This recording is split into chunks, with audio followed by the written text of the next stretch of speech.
Yo, what up? We're sitting here live. You know what the deal is. We are frantically late for something. Today's event that we're late for is a team event that I set up at a place where I'm going to hang out and drink with my teammates. We'll see how late we are, because I think I set it to start at 7:30, anticipating I would do something stupid. This week. Man, Facebook on a computer is like possibly the worst website ever. It is terribly formatted. Yep, set it up for 7:30, baby. We got 2.5 hours. Well, we got 2.5 hours to try and figure something out here. We got to get done before then, but it's Houston traffic, so it shouldn't be too bad at 7 o'clock. But we'll see what we can do here. We'll figure it out. Facebook. Well, I need Twitter open. Obviously need YouTube open. Don't know why. Switch accounts. There. Oh god, I don't need a tutorial, bro. I'm trying to get back to doing weird stuff on the internet. 16 views, that's weird. I forgot I uploaded those things like years ago. Home. Close this out. It's so weird that does it show me. Oh, look at that. That actually is clutch. Bears 49ers. This one snuck up on us. 66 total points in this one. Cool. Yeah, I figured out how to do set up YouTube premieres. We're hydrating with water because I'm actually gonna go drink with my friends later. Let's see. Good to know the audio's on. We need to open up Twitch. Guys, we already got everything set up, like description-wise. Now, what we need to do is obviously set up the podcast, because that's the last thing we turn on. If you got shit you need to say, I would suggest saying it now. I'm looking at Twitch. Too bad Twitch doesn't have like a mini window. How do people see when comments are made? Are they just like watching on another? Are they just watching on another screen? I think so. I have like random alarms still set up from when I used to work and shit like that, and I forget about them, and they actually wake me up sometimes when I take like naps randomly during the day while I have my 1 month off.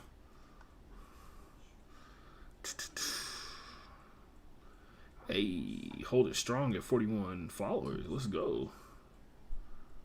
Let's get it.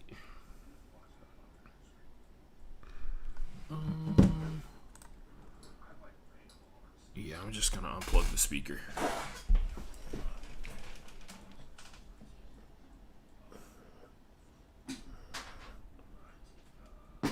There we go. I'm trying to be better about being on time to things that matter and stuff like that. Oh, shit. It is Astroworld Week here in Houston. If you want to know what Astroworld is, because you're not from Houston, Texas, write in the chat, and I will gladly explain it to you. Also, probably should have premiered the Rivers McCown episode of the Broke Boy Sports podcast before we went live. But hey, we're going to premiere them both at the same time, so there's technically 2 streams going on at once. I did not realize that premiering a YouTube video is actually the best way to upload it, because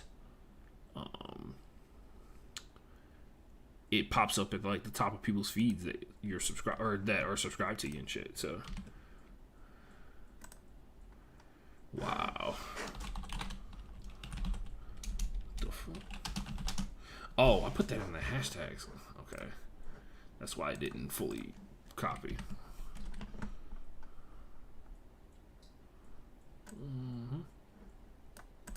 Alright. Man, we got a lot of stuff to get through today. A lot of fucked up stuff happened in sports. And you know we gotta talk about all of it.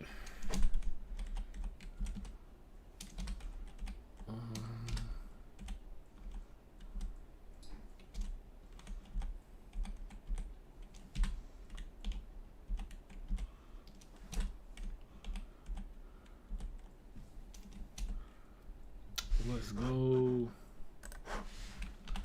NBA, NFL, Twitter, NBA, Twitter.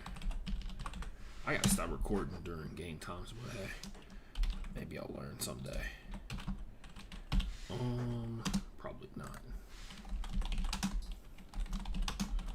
Report Sports episode. I'm getting to the point where I forget the episode numbers. Which, if you've been keeping up at any point on this show, you know that I've been forgetting episode numbers since day one. So, let's get it popping. Fuck. Where is it? 167? Yeah, 167. So 167. What did I name this episode? Up for sale. Get it? Up for sale. There we go. Just choosing not to drink with people for haunted houses. It's pretty dumb. Haunted houses by yourself too.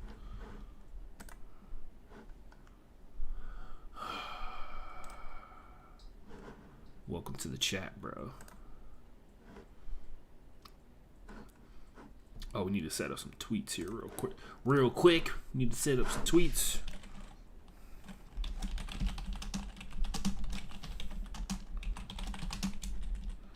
Actually, I have just the thing for this situation. By the way, guys, I bought so much stupid shit. So I guess I can tell. Hold on, sorry. So in my NFL players list. If you don't know, I have like a shit ton of list on Twitter.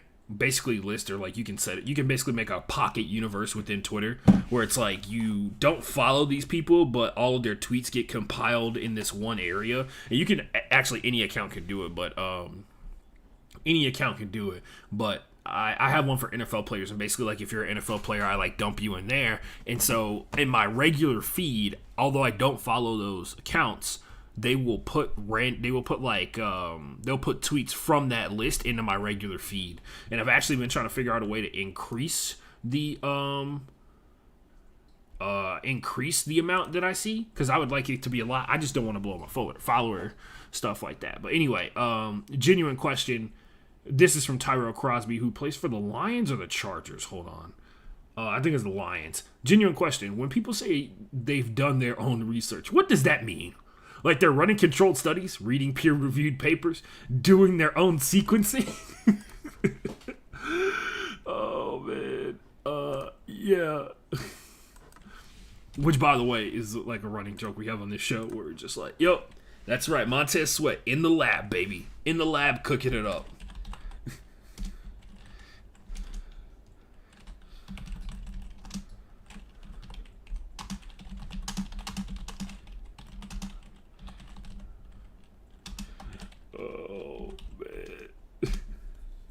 Oh, man. Anyway, yeah, we're going to talk about COVID today. Don't worry, guys.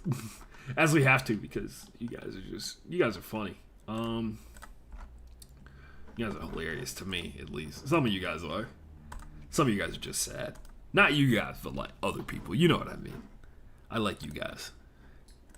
Once again, on the path to that $100 million contract, baby. We're about to cook it up. As soon as we get these, we're doing it. We're going to get to that $100 million contract one tweet at a time, baby. And I got to get the tweets out right now.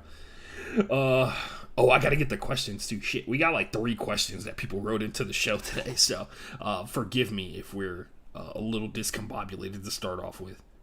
We're out here cooking. Like, we're out here getting mad shit done on social media outside of the realm of the show, bro. So that's why you should follow me on Twitter, you know. Listen and watch live. Yo, if you get frustrated, like if you get annoyed by getting my notifications, I will say this: I only go live twice a week. I will basically never be able to achieve listen and watch. I'll never be able to achieve one of those things, like the, what is it, partner or whatever? Is it partner? I don't know. I'll never be able to achieve the next level of things in this crazy game of streaming because I only go live twice a week.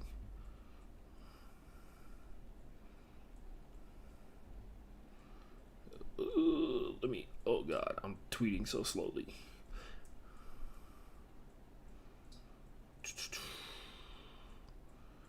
Oh shit.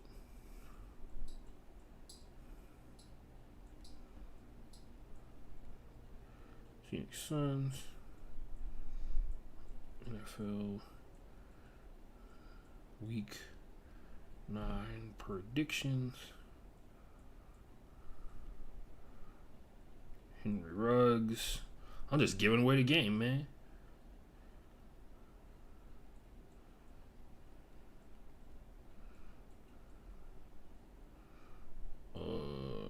What else are we talking about today? What else are we going to talk about today?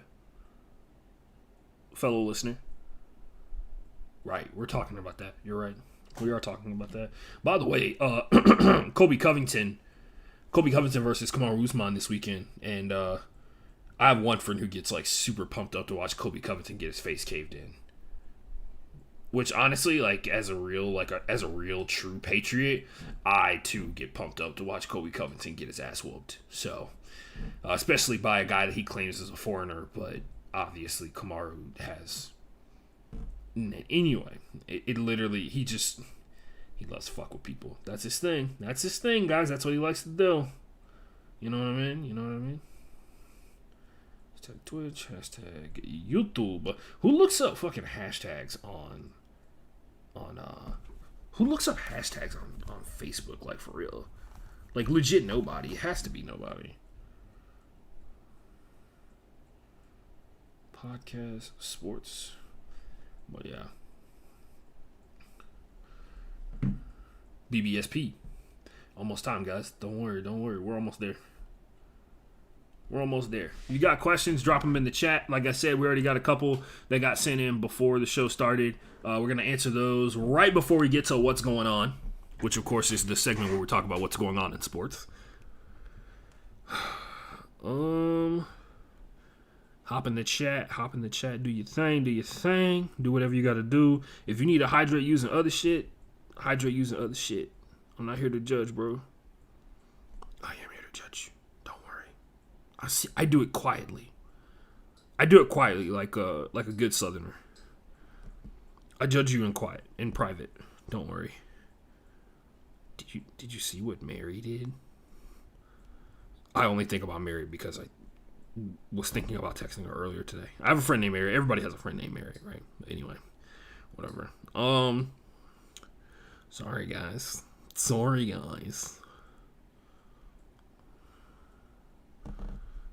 Get these together, and then we gotta schedule like 2 of them. Don't worry. It'll take like 10 seconds. By the way, scheduling tweets, I don't give a fuck if it doesn't get interactions or whatever, but if it like reduces my interaction level or whatever, I don't give a shit. It's really easy for me, and it makes me feel like I'm doing something. So if there is ever one way to deceive me, it is to to tell me that I can schedule tweets and convince me that they work to help me get people in the chat, which I will point out, scheduling a tweet did get me a subscriber. So there's that. Listen and watch live. I don't get how that is over on the count. Oh, because this thing doesn't. You can't copy emojis. That's weird. NBA, NFL Twitter. Because we're talking way more about the NFL today than we are. Oh, fuck. You guys ever hate when it's like 2 characters over? Broke Boy Sports Podcast. Don't worry, because that's what's happening right now. So we got to commit. I have to figure out which grammatical sin to commit. It's all good. We got a comma and an exclamation point that we didn't need. Control. Oh, chill. Hold on. Whoa. We didn't say anything about deleting anything. What's today? The 5th? 5. Give me one at 6:30, which hopefully we'll have started the show by then, because we're about to start the show as soon as I schedule this tweet out real quick. Don't you worry. I had a friend who, shout out Jenna.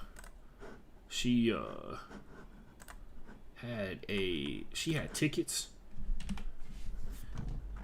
She had tickets for a concert that she had been waiting 2 years to go see because she got them before COVID started.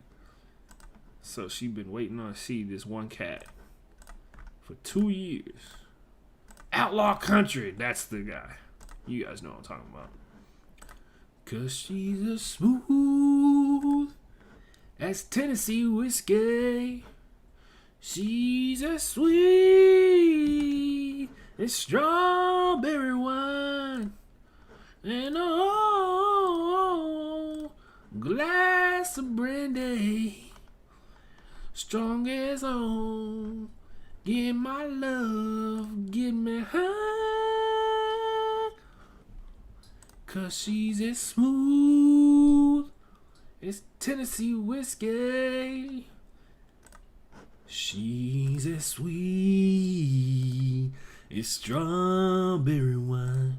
That guy. Sorry. I think that's the, I think I haven't sang on the show in like, I mean, forever, guys. Like, I haven't made a musical reference in a long time. We call that a win, I think. Some people do. I call it a win. Oh, right. I don't have my private account on here. I forgot about that. She's a swoon. It's Tennessee whiskey. This show is not about singing. This show is about sports. Let's get to it. Let's get to it, motherfuckers. Shout out to everybody who hops in afterwards. Appreciate you. Let's get it popping. Everything's locked. The stars have aligned. It's time. Oh, wait. There's one star that's not aligned. I said all of them aligned. There's one that has not aligned yet, and it is me copying and pasting the questions into the document so I don't forget them. Oh man, there it is. Give me that. That's the conversation. We got a really funny question. I'm not gonna lie, because it came from a Titans fan. It's actually a legitimate question. I guess some people should be asking, but let's be for real. It's kind of stupid. We're doing it before what's going on. My bad. I don't know why I did that. Don't take our hydro. Ooh, about a week ago. See, this is the problem. I got everything bolded out and shit like that. So everything kind of blends together, but I need it to be bold so I can read it better, allegedly. Control Z. Paste without formatting, guys. Don't forget that. Don't forget that. We got one from a person who listens. He's a trucker that drives around. He's one of my ex-high school teammates, and he listens to the show like pretty frequently. So you could say I'm kind of blowing up right now, you know. We got some off Instagram too. I think we got like 2 off Instagram. Hold on. One of them was sad. One of them was a sad one. It's a Lions fan that's still rooting for the success of Matthew Stafford, obviously, because he's a civilized human being. So, the one was a Quidditch one. I don't think I'm going to do the Quidditch one on the show because it wouldn't make sense to people who don't know anything about Quidditch. Oh, no, my bad. This isn't even a question. It's a hot take. Bills. Ooh, shit. I actually think this hot take is hot garbage, actually. Bills. Rams. What is it? Yeah. Sir Cupid. Alright, now the stars have aligned. I apologize for that delay. It's time to turn up. Get yourself ready. It's time to do the thing. As soon as I double check that, let me click this real quick. Come on, man. Why can't I hear it? Alright, because my cable input is not my headphones, my headset. Not great. Alright, now the stars have aligned. I apologize for that delay. Let's go. We're playing it, but for some reason I can't hear it. I love it. I'm glad we figured this out beforehand. Cause OBS isn't hearing it either. Shout out OBS for telling the truth, unlike somebody.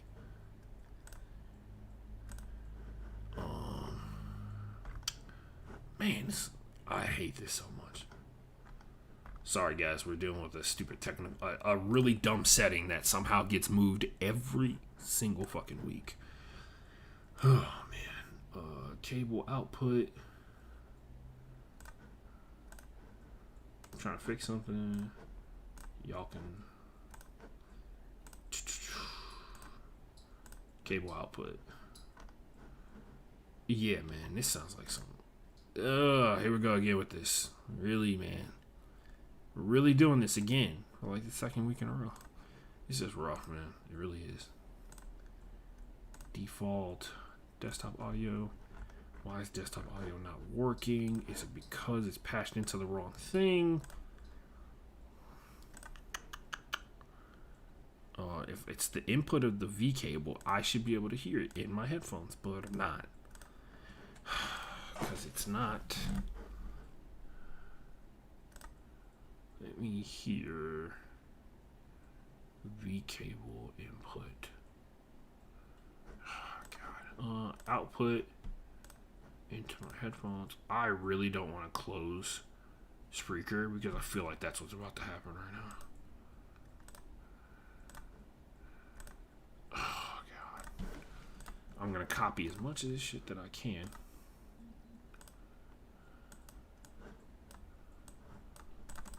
Oh, great. You really trying to tell me I can't? Wow. Here. Carry.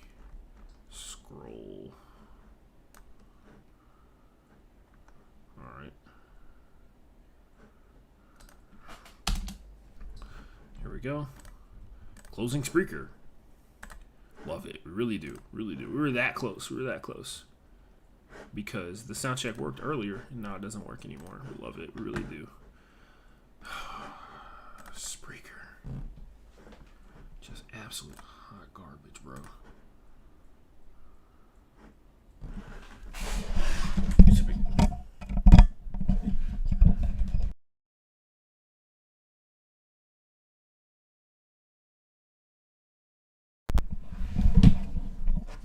Alright, that probably didn't fix anything, but hey, worth a shot.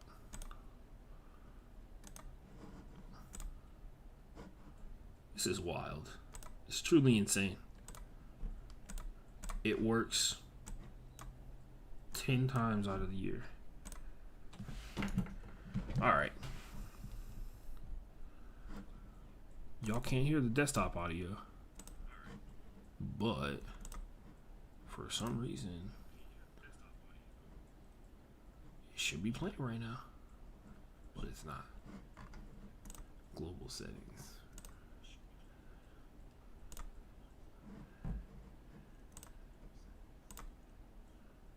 No. Default. Alright. I'm sure this is exactly what people showed up for. Me clicking around on my computer for... Oh, and that second tweet's about to go out. Great. I was hoping that the show would be started by now, but I can't start the show if people can't hear the audio. This is insane because technically none of the settings have changed from week to week. So there's that. Cable output, cable output. Why is there nothing coming from the V cable output? Is Skype still open somewhere? It shouldn't be. Let's see. Shout out to everybody who's sticking around because this is kind of horseshit. Not actually, not kind of horseshit. This is actual horseshit. What's going on right now? So there's that. What is blocking my V cable? Why is there nothing? Okay, so I can't hear myself on YouTube because my default. Okay. I should be able to hear my theme song. Which, by the way, I've been playing this theme song so long, I actually forgot the name of it at one point. And when I say 1 point, I mean earlier this week.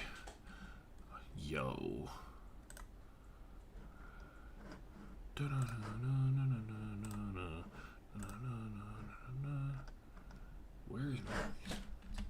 Where is memories?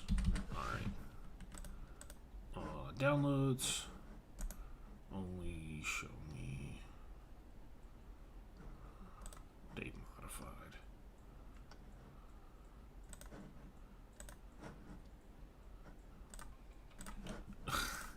I will never understand this program. It's playing my theme song through the playlist, but not through the mixer. Because logic. You know why?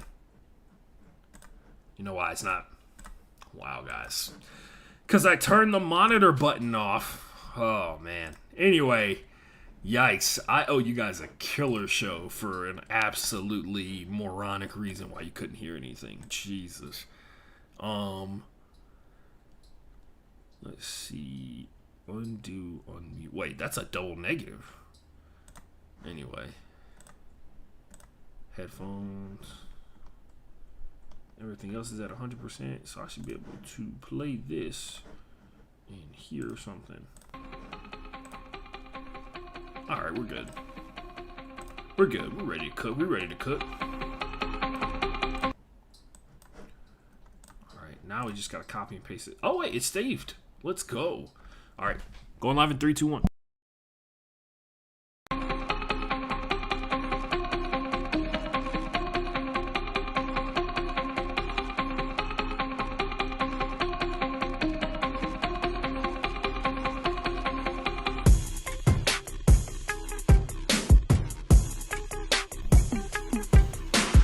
Ladies and gentlemen, boys and girls, and everybody else in between, I'm Ashton Gene Lewis. This is the Broke Boy Sports Podcast. As a matter of fact, it's episode 167, and if you've been riding with us for a while, you know that number is wholly inaccurate because I cannot count. And also, we did not record like the first 10 episodes of the podcast on this platform that we're on currently right now, which, by the way, we have come a long way from recording the Broke Boy Sports Podcast on a phone on Periscope with no notes. We are now live streaming on Twitch and simulcasting on YouTube. We are also live audio streaming on Spreaker. That's dope. And then after the show is over, you can catch it on Spotify, iHeartRadio, Apple Podcasts, Google Podcasts, Podchaser, Deezer, any place that has podcasts, including Amazon Podcasts, which is like they asked me to join Amazon Podcasts like a couple months ago, or maybe it was like last year, and I have not heard a single update about that. So I'm assuming if the whole Amazon podcast thing has popped off, we're making it happen. We are here live, episode 167. If you're watching on YouTube or on Twitch, you know the name of the episode already, or if you're listening to this retroactively, you know the episode is called Up for Sale, as everybody got a chance to get all their jokes off about how CP3 is undefeated when it comes to sniffing out racist owners in sporting teams, which I questioned that a little bit because he played for. You know what? I'm not gonna say it. You know what I was gonna say. You know.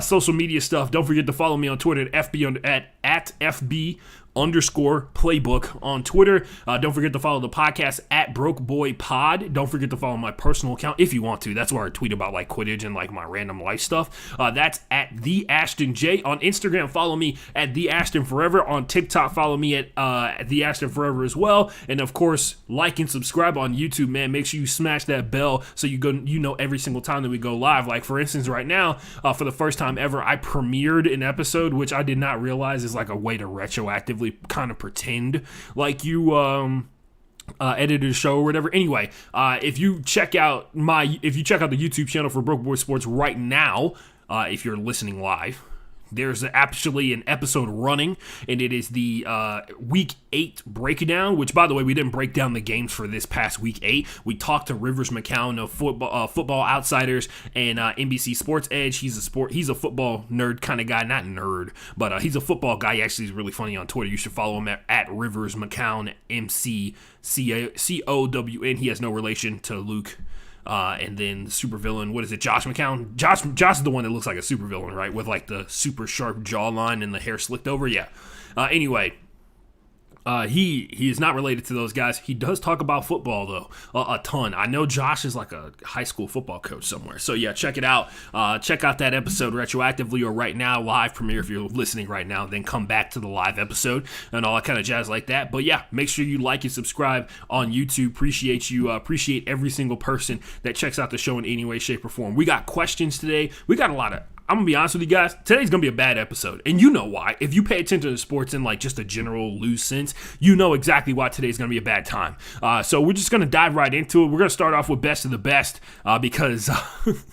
Wait, did I set up best of the best? Let's see. I did not. So we're just going to go. We are still going to set up. We're still going to talk about best of the best, but we're going to do it looking at me a little bit better. Anyway, I got a story about a hug that changed somebody's entire week and actually resulted in an NBA team getting a win this week. So probably the most powerful hug this week that has been administered out to people because let's be honest, a lot of people needed hugs this week and did not get them. So the LA Clippers were playing, was it the Phoenix Suns on Tuesday?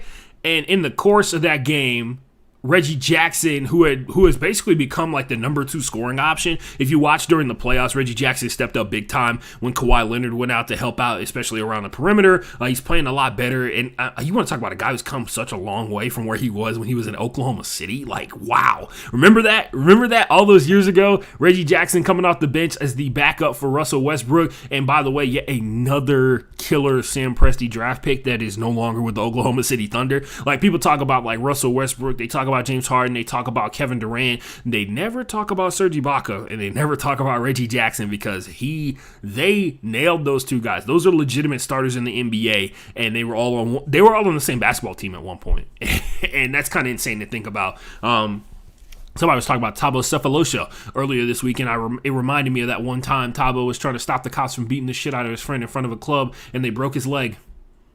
And it kind of ruined his sporting career forever. Anyway, other stuff in this story. Reggie Jackson had been kind of struggling offensively, mainly because he went from, being a 4th scoring option because of the situation, the amount of talent that the Clippers have, like across the board, is like very, very high. And due to injuries, you talk about the injury to Serge Ibaka, where he basically had a back injury that kept him out for the entirety of all of the. Basically, he played like the first 10 games of the season, had a back injury, came back like a couple months later, and then could not finish the rest of the season. So he was out as a scoring option. And then Kawhi Leonard goes down with the torn ACL. He's still out indefinitely. People are they were talking about hoping that he will play this regular season, which is wild to think about. Kawhi's probably Kawhi missed out on an opportunity to, probably get the Clippers back to the NBA Finals based off of the way that Western Conference Finals matchup went when they played against the Suns. That was a legit game. That was a legit series that with Kawhi Leonard, the Clippers had a legit shot of beating the Suns if they had Kawhi Leonard. There's no question about that whatsoever. But that's not the universe that we live in. Another one of these universes that exists out there, that's what happened. And another one of these universes, Kawhi Leonard never existed. And in another one, Kawhi Leonard was a girl. That's the beauty of the universe that we live in. We can only deal in the things that happened. Just like a lot of people try and take credit away for the championship that Kawhi Leonard won due to the heavy amount of injuries the Warriors had. It's not Kawhi Leonard's responsibility to be in charge of the Warriors' injuries. This is how it is. Anyway, they were struggling a little bit. Got off to a rough start this season. They go out there. Reggie Jackson knocks down a innocuous floater that goes in, contested floater in the middle of the paint. And they call the Suns call a timeout, and Reggie Jackson gets a hug from Paul George as they walk down the court, because Reggie Jackson had really been struggling mightily as an offensive player in terms of getting the scoring up, in terms of going out there and filling the role that a lot of people have kind of thrusted him into now. And that hug from his friend, who they've been friends for like a decade and something now, and he said that hug really changed his whole mood and really helped him believe in himself. So this is actually the quote from the LA Times. "I needed that hug," Jackson told the Times. "Once he gave me a hug, he's like, appreciate it. He's like, you're going to be good. You're good. You made one." He was just happy for me. And man, I literally told him, like, "I'm just happy I didn't let you down. I was happy to get one for you." Guys being dudes. Just guys being dudes. bros. Anyway, that's best of the best for this week. I thought it was really cool to see, everybody talks about the macho-ness of sports and stuff like that, and a hug is something that inspired an NBA basketball player to go out there to play at like a super high level. Shout out to him for that. Other stuff going on. We got worst of the worst, baby. You know what time it is. It's time to talk about that thing. Which one is it though? I'll give you like 10 seconds to guess which one it is. In the space of that 10 seconds, as I'm talking, I'll give you 10 seconds to try and figure out which of the two stories that could fill the slot for worst of the worst is the one that I picked for worst of the worst. So, if you don't know, we build this show as the best and the worst that sports has to offer every single week. And worst of the worst is always easier to find than best of the best. I will say a couple weeks ago, I struggled mightily to find best of the best. And I told you guys I was like actually super happy. I was like, wow, horrible things didn't happen in the world of sports. And I actually gave you more than 10 seconds. You guys know what time it is. It's Henry Ruggs killing someone that made worst of the worst. So hold on. There we go. Henry Ruggs killed a person. This young lady, so Henry Ruggs was leaving, according to reports, Topgolf. Apparently, he drank a bunch of Mai Tais, which is weird, but it probably was a lot, especially considering Henry Ruggs is like one of those guys who a lot of people like talk weight-wise or whatever. If you don't know, Henry Ruggs is a former Alabama wide receiver who was drafted by the Las Vegas Raiders for the simple fact that the Raiders loved them some speed, and Henry Ruggs is the fastest motherfucker in the draft by a lot. So naturally, he already knew where he was going. He probably already knew exactly where he was going. Mark Davis, who is the son of Al Davis, was very adamant about he's the only guy in the draft that he actually wanted. Henry Ruggs III, sadly, his career is more than likely over as a professional, and his life as a free man also more than likely over because of a trip, clearly intoxicated, driving down a street in Las Vegas at what is reported to be 126 miles an hour when he made impact with the back of a RAV4. He was going at an estimated speed of 156, hit the brakes, couldn't stop in enough time. Obviously, you're going 156, you need some time to stop. He was in a Corvette, he smashed into the back of a RAV4. The RAV4, and this is the horrifying thing, because honestly, what happened to Tina Tinter could literally have happened, who is the young lady who's the woman that is no longer with us because of the irresponsibility of Henry Ruggs. It could have been any person. It could have been like my mom. It could have been my cousin. It could have been somebody's aunt. Tina is important to people. People love Tina, and she is no longer here because Henry Ruggs decided to do this. And if you didn't hear, and this is something when the news broke and I saw the photos and everything like that, a lot of people thought it was a head-on collision at first. Then you read it was a rear collision, and then the number one thing that was going through my mind was like the car's chassis is completely burned because a fire erupted after the impact from one of the metal missiles that we drive around in hit another metal missile and then exploded, which is kind of what you would expect. Because of that, Tina burned alive inside of that car for no reason other than being out when Henry Ruggs was driving drunk. And that is something that reminds me of something that apparently escaped a lot of people in the year 2020 when they asked where COVID came from and wanted to believe in all kinds of conspiracy theories about it escaping from a lab and how it's man-made and stuff like that. The ferocity of just life and nature. And I know cars are not something that come from nature, but humans are products of nature. Whether they choose to live out in the wilderness or not, you are within the realm of nature, right? Nature's just been modified around you to be more convenient and actually be less convenient to things outside of the modifications that we've made into certain things. But nonetheless, the ferocity of life and nature is brutal in the sense that your life can be over because somebody else made a terrible decision and you burn alive in your car.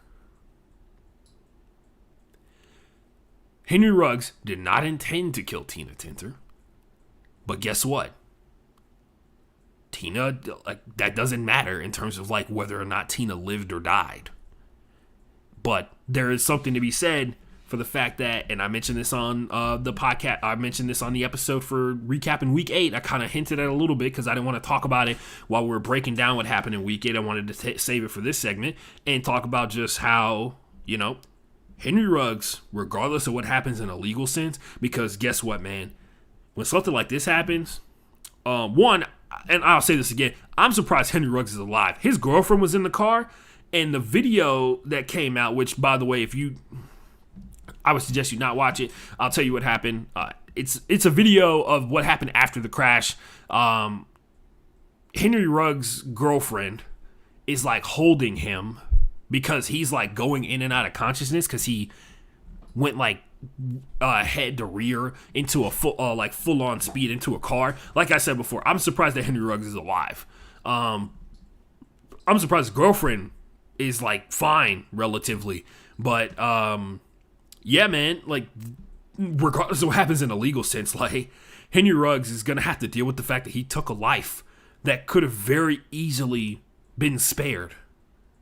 Not even spared. A life that should still be here in theory. And if it was not for a selfish decision he made to drive drunk, which, by the way, a lot of people that I've taught, I went to go play pickup basketball at the church that I play pickup basketball at. Shout out Bay Harbor out in League City. And one of the guys was just like, I talked to him about it, and they were asking me about it because they know I talk about sports and stuff like that. And I was just like, yo, man, like I know Henry Ruggs has worked really hard. He actually lost a friend to a car accident, like his best friend to a car accident. So it's very horrifying, I'm sure, on many levels that he would take a life via a car accident. But on top of that, the stain on your soul of taking a life doesn't go away, like ever. I don't think. It's something that is more than likely going to haunt him until his final day on this level of existence, right?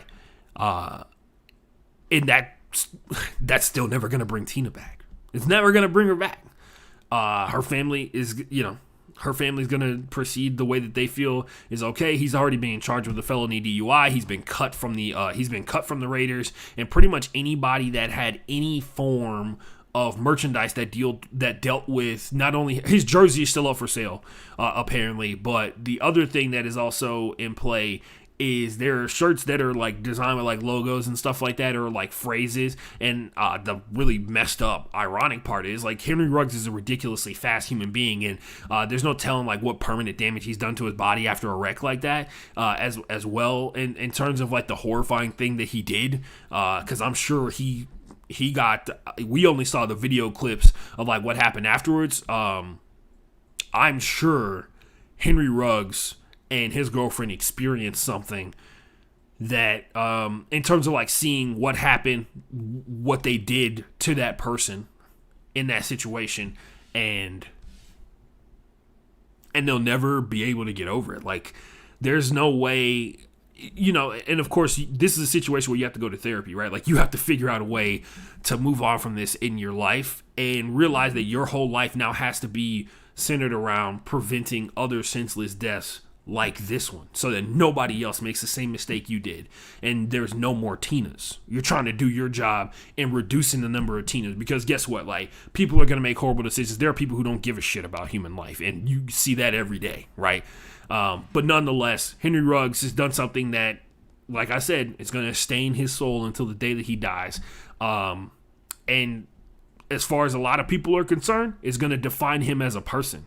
And strangely enough, in a foolish decision, a lot of people, like I said before, I was bringing up the pickup basketball thing because one of the guys at pickup basketball brought up something that I always forget. He was just like, yo, Henry Ruggs is just the one that, Henry Ruggs is the only one that like messed up, right? He's the one that messed up tonight. There are other people who got hit. There are other people who got hit by drunk drivers. There are other people who were dead because of drunk drivers. There are other people who drive home drunk and make it home back to the, no problems happen or anything like that. Henry Ruggs is the one that got caught this time. And that's a great point, because as a person who I've driven home drunk one time, and it was the day before my grandfather's funeral. And obviously I was drunk for that reason. It was like the second time ever I'd been drunk. Because honestly, the day that my grandfather died was one of the most is still the worst day of my entire life so far. So yeah, that situation is like Henry Ruggs didn't intend to do that. That doesn't absolve him of any of the blame that goes with the fact that Tina is now dead, and I'm sure the legal system will see it that way. Henry seems like he is more than likely going to be in jail for this, and there's a lot more. The really sickening part is like the people who are more concerned about his football career than they are about what happened to that young lady that he killed. Because I honestly didn't think anything football wise while this whole situation was going down. But other than like I know Henry Ruggs as a football player, don't know him as a person, right?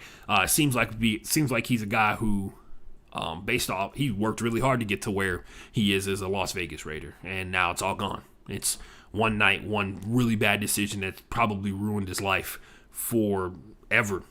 It's a part of his story. It's going to be with him for the rest of his life. That's all I got for worst of the worst. I think that goes without saying. Pretty bad. It's pretty terrible.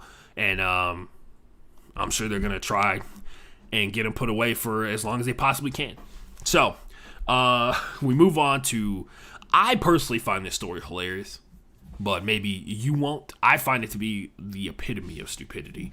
But we're also going to learn a lot about Aaron Rodgers here in a second. So about a week ago is a segment where we kind of look at a story in terms of like the viciousness of the news cycle that goes along with it. This one kind of does fit, but it kind of doesn't at the same time. It's to talk about the difference between the story last week to this week.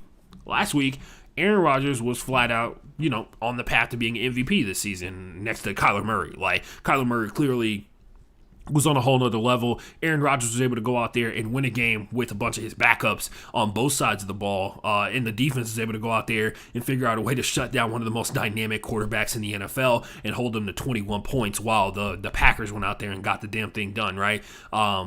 This week, Aaron Rodgers has COVID and will be out for a 10-day quarantine, which means that he won't come back or be allowed back into the Green Bay Packers facilities until, of course, the negative test. But the earliest he can be back is the day before they play the Ravens next week. So he's for sure 100% missing the Kansas City Chiefs game, but there also is something to be said about, like, there's no telling how long COVID's going to last within Aaron Rodgers' body, because we're going to talk about something else that comes up a little bit later on. There's no telling how long it's going to last in his body, since he is technically, according to him, he's vaccinated by the letter of the law, but I don't know what law book he has been reading. But nonetheless, he does not have one of the three accepted manners in which a person can be vaccinated from COVID-19 based off of the perception of scientists, right? We move on to the next wrinkle of this whole situation. Aaron Rodgers came out earlier. The NFL apparently ruled that Aaron Rodgers is not vaccinated. So they knew this whole time that he was not vaccinated by their rules. Aaron Rodgers went on, let's tell the whole story here. Aaron Rodgers went on the Pat McAfee show. Well, didn't go on it. He was like on a Zoom chat, because he always is on a Zoom chat. He's never like in person there or anything like that. They try and be like relatively safe.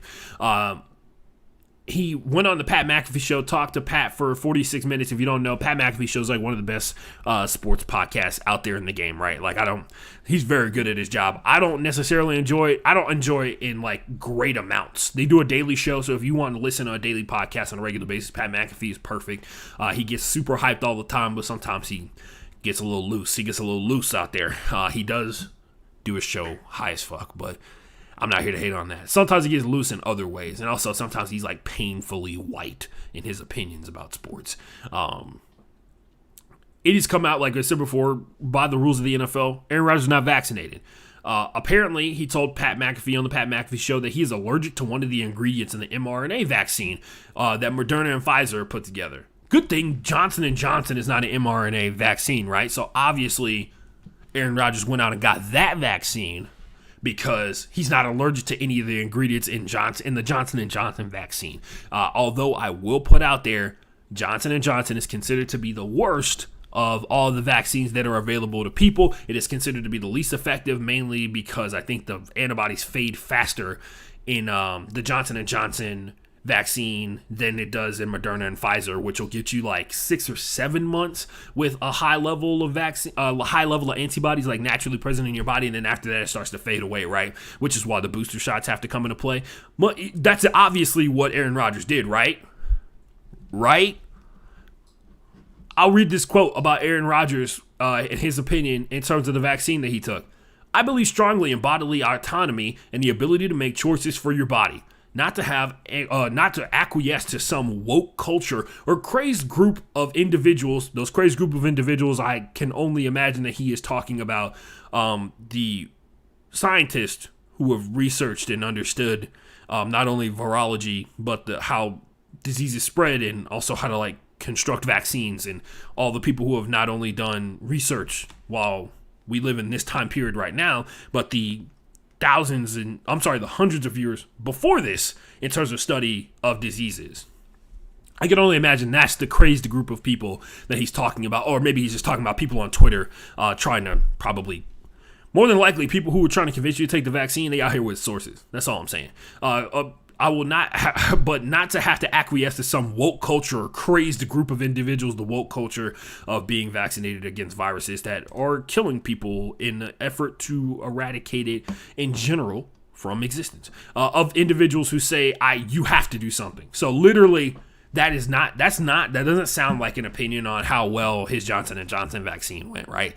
But that last part there, where he says, who say you have to do something. So a lot of that sounds pretty childish in terms of I'm not going to do it because you told me I have to do it, which also kind of lines up. Anyway, listen to the Bomani Jones podcast, and apparently this information is was known by people beforehand, which is of course probably why it was pretty readily available when they told I think it was Stephen A. Smith on ESPN that Aaron Rodgers is not vaccinated. Bomani Jones had this information. He talked about it on his podcast, which by the way you should listen to. Also, don't forget to listen to Slow Burn Season 6 with Joel Anderson, who has been on this podcast before. Shout out Joel, and another killer job. I guess no, we're not gonna shout him out. He said the N-word that one time.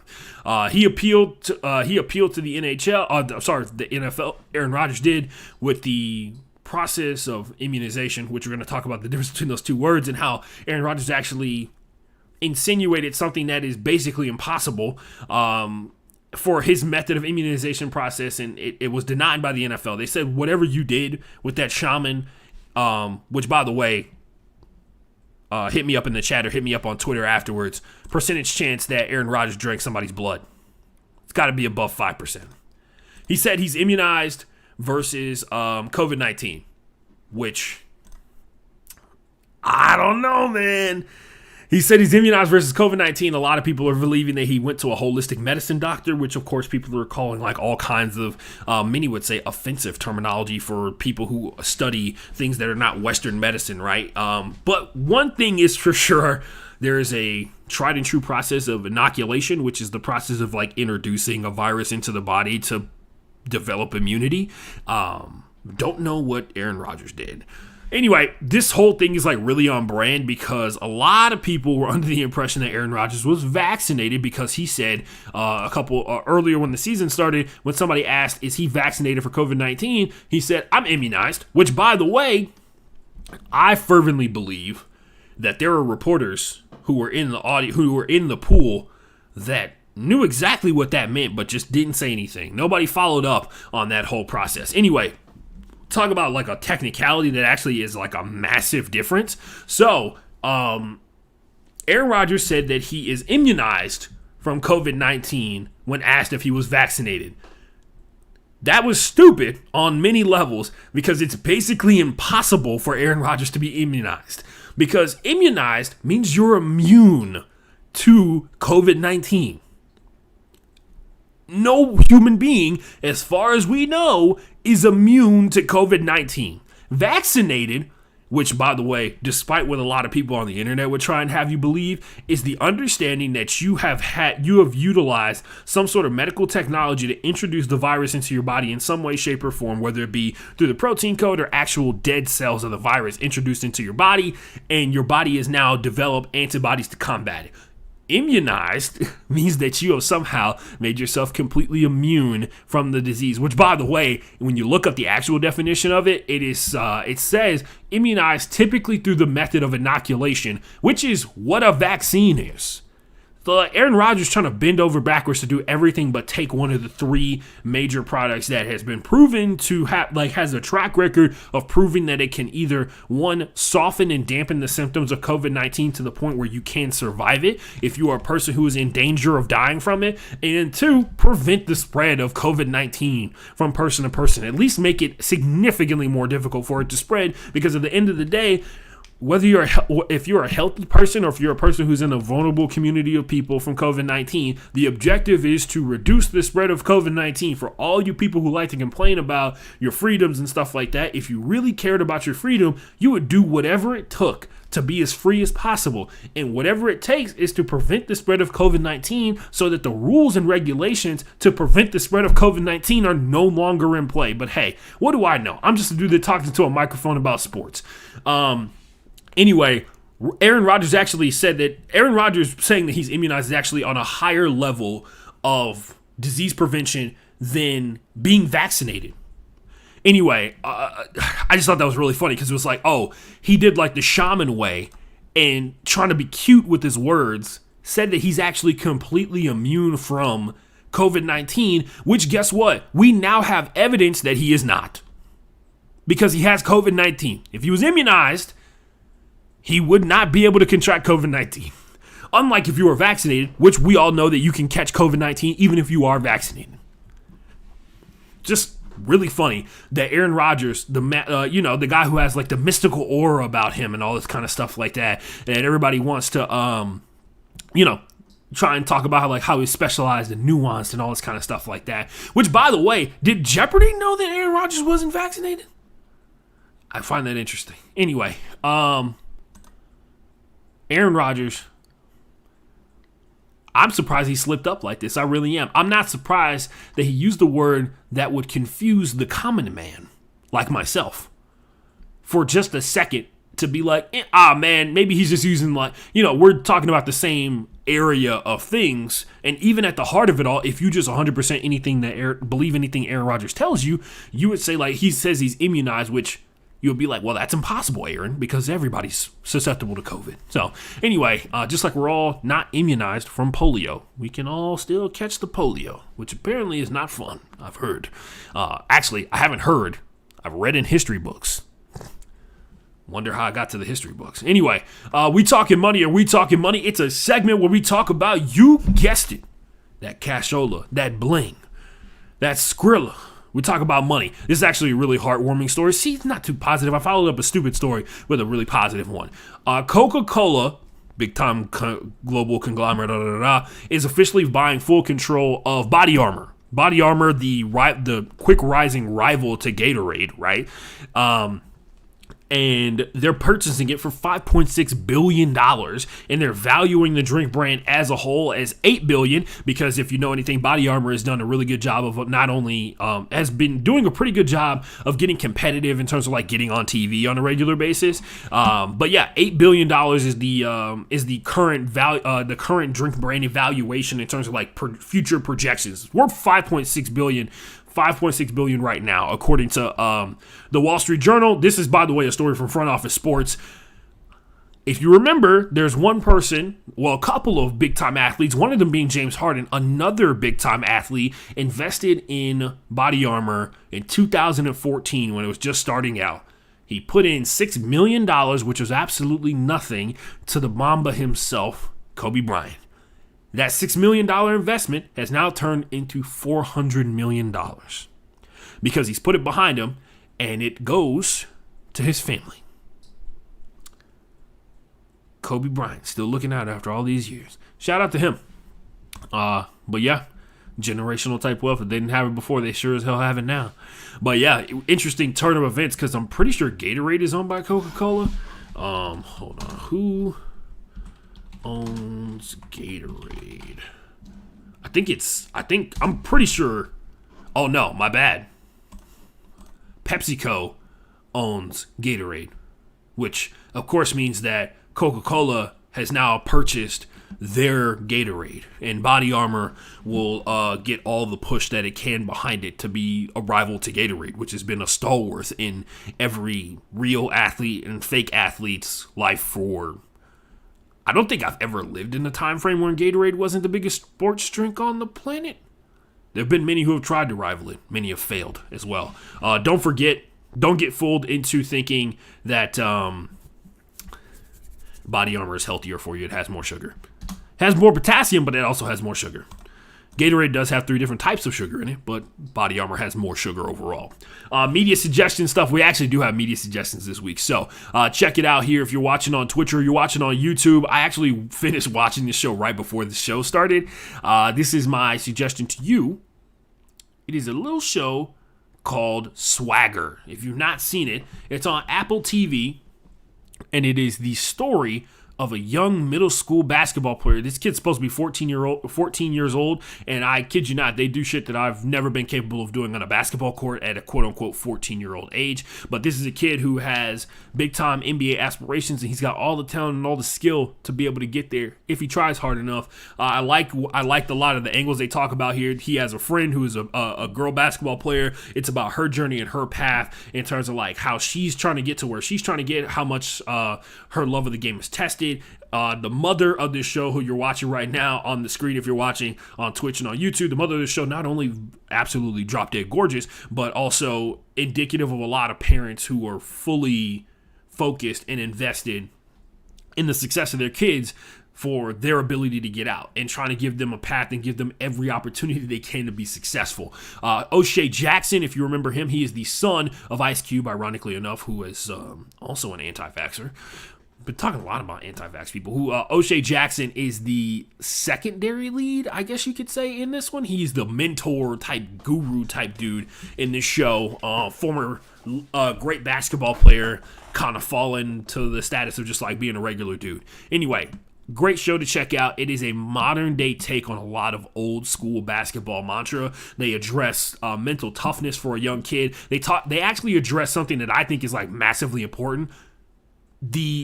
How much pressure is put on this kid at 14 years old because he has some basketball skill. People talking about how he's going to go to the NBA, like without it being a question, right?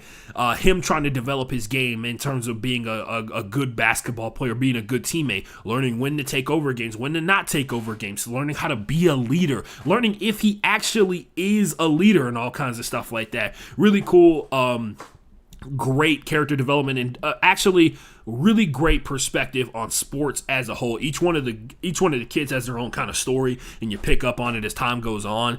And the pressures that they're under as like young kids is like a big deal. And they also address going through COVID while this show is filming, and addressing how to connect with it and all that kind of stuff. And he's just a kid, and that's another thing that keeps coming up, and I love that aspect of it. They're like, he's just a kid. He's just trying to hoop. And people are trying to add all these different things and obstacles in his way for him to be able to hoop. And of course, the coach has his own backstory that kind of intertwines with the kid. It's a really good. I enjoyed the first 4 episodes, and I think it's amazing. I think everybody should check it out. That's just my opinion. We're going to take a let me see. Are we taking a hydration break? We got one more? Oh, we got questions. We got questions here. My bad. I apologize. We got questions on this one here. So, that show, by the way, was called Swagger. It is on Apple TV, which is where Ted Lasso is at. So if you're watching Ted Lasso, you can watch that show. Also, I would suggest watching Central Park. It's a really good show. Dude that made Bob's Burgers made that show. And also it has Leslie Odom Jr. Leslie Odom Jr., who is the Aaron Burr from Hamilton. He's like one of the leads in that show. You should check it out. It's an animated show. It's really good. It tells a good story, too. Questions. If you don't know the deal, you can send me questions at any given time on any social media platform, and I will add them to the show, and we'll talk about them on the show. So, I got a couple of them here. I got one that's going to might take a second here. This one is from my friend Richard. If you ever hear me reference a Titans fan on this show, it's my friend Richard. But anyway, he asked, when does Watson start again?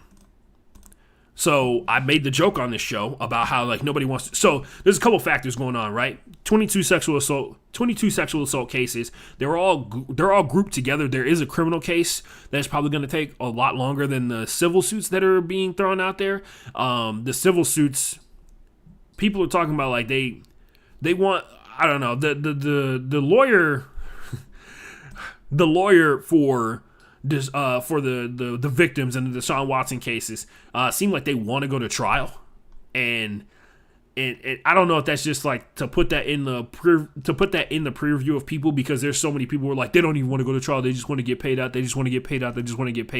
and they're saying they want to go to trial because one, they do want to go to trial because they probably have hard evidence against Deshaun Watson, because once again, we are talking about a guy, and if you haven't seen this interview, somebody, I want to say it was in Atlanta, talked to the actual like regular massage therapist that he was using up until a point, and she talked about how Deshaun would like go to different massage therapists. Like most, it's like uncommon for that to be a thing. Most people go to the same massage therapist over and over again, or at least to the same place over and over again. Even, especially when it comes to professional athletes, they want to get adjusted by the same person who did a good job the first time. And Deshaun Watson has like allegedly is that he has a whole deal where, you know, he DMs massage therapists on a regular basis, and that's what the situation is. That's how we got into this point, because he doesn't have, we talk about like self-control. We talk about some situations where he asked for certain things. Some people agreed to it, some people didn't. Some people were like actual massage therapists, and some women were not, and all that kind of jazz like that. And it seemed like there was a lot more at play, because once again, you talk about Deshaun Watson, you see the guy, he's a good-looking guy, I would imagine, to most women out there. I have a really difficult time determining like male attractiveness to women all the time. But yeah, like he's a good-looking guy, he's in killer shape, he has a lot of money. You would imagine that he doesn't have to stoop to the level of assaulting women unless it was something that he wanted to do. And of course the question is, why would he want to do that? So the 22 assault cases being out there, and if they potentially do go to trial, I doubt that it's going to take a while to go to 22 different trials, especially if they're all not grouped together or something like that. But there's that aspect of it, the actual legal court proceedings, which, of course, in my mind, that's going to be like another year and a half in my mind. We'll see what happens, especially if there's a criminal court case, because there has to be like depositions and discovery and all that kind of stuff like that. And then, of course, there could be like recesses and people having to declare certain things, all that kind of stuff like that. But nonetheless, in my mind, the legal stuff is going to take like a year and a half to 2 years. And if no team is going to trade for Deshaun Watson until the legal cloud over him dissipates, 2 years, 1.5 to 2 years. And you have to ask yourself, there are going to be plenty of teams out there, because once again, as we're seeing right now, we're in week 8 of the season. Ask yourself how many starting quarterbacks are out. Just like flat out. Ask yourself how many backup quarterbacks are out, like flat out of play for a lot of teams. Ask yourself what the landscape is going to look like in 2 years when the older quarterbacks are gone, because I can think of two guys that aren't going to be starting quarterbacks in 2 years. It's the Pittsburgh Steelers, Ben Roethlisberger, and more than likely Matt Ryan will not be in Atlanta anymore. And the Miami Dolphins are in a situation where, you know, they're talking about they were going to try and shop Tua until the trade deadline came around, or people were saying that they were trying to shop Tua until the trade deadline came around. 2 years? I mean, Deshaun will probably have an opportunity to go out there and get a job, but will Deshaun be the same Deshaun Watson? I know it sounds outlandish, but 2 years sounds reasonable to me when you look at not only that, plus the fact that there are some people who believe, and I would believe it too, especially since the league hadn't said anything and he's been inactive the entire season. The second that you try and activate Deshaun Watson, there's going to be like some secret punishment that activates, and he gets like an 8-game suspension. So as soon as you trade for him, unless it's like right now, if you were to trade for Deshaun Watson and then the league was just like, yo, you activate him, he got an 8-game suspension at least coming his way. And until we officially declare what the suspension is, he still can't play. So it could be like, hey, we're in week 8. So if he gets suspended for 8 weeks, that's half the season. That's literally the rest of the regular season. So what would be the point of trading for him? Because if you're quarterback desperate that enough to go out there and get a guy who literally could, I mean, in a certain case, you talk about that criminal court case, it can go a certain way. Deshaun Watson ends up in jail. You know what I mean? The civil suits, of course, not going to look great. Of course, the civil suits are going to be something that sticks with him for the rest of his life kind of deal. And there's going to be a lot of information about Deshaun Watson that comes out. And if you're one of those people who's like, has an idea of like what the face of the franchise is supposed to be, because like what the fuck does that actually mean, like as a term? Sorry for the fuck earlier in that one. But anyway, I think 2 years is reasonable, especially considering like we should be far more concerned about the fact that there is a serial assaulter in the NFL at the quarterback position potentially with these things going on, because I believe that you can live in the space of like we believe accusers and you're also innocent until proven guilty. So because for there to even be a case, a legal case, you have to have the premise that you believe the accusations in some way, shape, or form. Anyway, moving on. When does Deshaun Watson start again? I say in 2 years. I know it sounds wild, but based off the way shit's going right now, it may not be. I mean, some of us thought it was never again. You know what I mean? Another question here. This one's from the truck driver that I've mentioned before on this show. He owns his own business, I believe it is, and he's a former basketball teammate of mine. When are you going to jump on the Dallas Cowboy bandwagon? And I told him in the comments, what have I been saying on this show since like week 1? I feel like the Dallas Cowboys are a Super Bowl contender. As a matter of fact, they're the most confident Super Bowl contender I feel right now, in my opinion. But, and then I followed it up with somebody who on Instagram, at Sir Cupid, follow, his name is Kellen. He's a good seeker for the New York area. I think, what team is he playing for? The Apollos? Anyway, not the Apollos. He's playing for another team in New York. Anyway, Sir Cupid, at Sir Cupid on Instagram. Go follow him. Good follow. He's pretty funny. He went as Sexy Luigi for Halloween, if that gives you any idea of like where he's coming from in life. Anyway, his Super Bowl pick, this is a hot take that he dropped in. Super Bowl pick, the Bills versus the Rams, because of the whole Von Miller trade. I personally believe that that makes too much sense. There's not enough chaos mixed in there for that to make sense. I would love for the Bills to make it back to the Super Bowl again, but like if you told me Bills versus Cowboys, I'd like that because it has a wrinkle of chaos mixed in there. Because right now, the Cowboys have been kind of up and down. They've been relatively consistent in certain situations. They've really not, they've gotten a couple of plays that you can define is like absolutely amazing. But the same thing, like the Trevon Diggs situation, we're at the halfway point of the season. Everybody definitely is in a position to expect the interception numbers to drop off a little bit. Not having Dak Prescott when you come out of the bye week to go out there and win a game. And shout out, like, once again, like if there was an indicator of a success of a roster, Lyle Collins coming back from a suspension and not having a job because Terrence Steele has panned out that well for you, high quality roster selection. Having a backup quarterback in Cooper Rush being able to show up and play and then go out there and get you a win, even if it's versus a Vikings team. The Vikings have a ton of talent on both sides of the ball, and the defense went out there, played really well. The offense went out there and made stuff happen, made it happen. Like, it wasn't just like they dink and dunk their way to touchdowns. Like, Cooper Rush made throws, ladies and gentlemen, and that is an indicator of great roster selection across the board. Shout out to Sir Cupid for bringing that in. He put that in there as like a hot take. I don't know if he meant like as a general statement. I fervently disagree with that. If you told me, like I said, if you told me Bills Cowboys, I totally believe you. We are going to take a quick hydration break, which means that if whatever you're drinking, I'm not here to ask questions. I'm not here to judge. If you're out there drinking a little bit of whiskey or some tequila, if you're getting a little loose on a Friday, or if you're drinking a White Claw Surge, which, by the way, thumbs up of approval, disapprove of White Claw, but they did make a good drink when they made White Claw Surge. There's 3% more alcohol in it, so it hits a little bit better. I'm going to be drinking some water because after this show is over, I'm supposed to go drink beer with my teammates, which, by the way, by the time we come back, we will have less than 10 minutes until I have to power through, and we're going to power through. You guys know the drill. We're about to power through on this back half of the show. Let's pick up a song. Somebody shout out a song. Oh, I heard somebody say out there.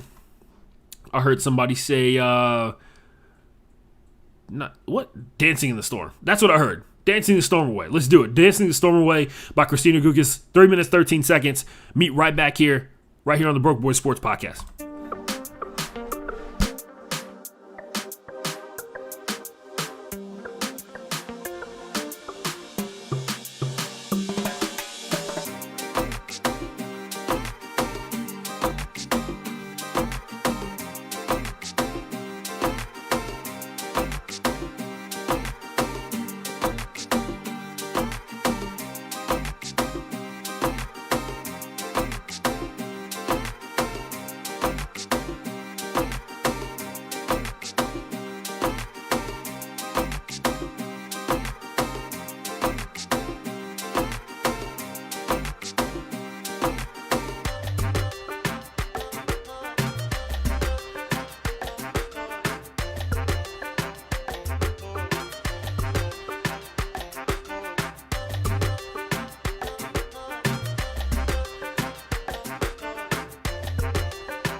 And we're back here live on the Broke Boys Sports Podcast. I'm Ashton Gene Lewis.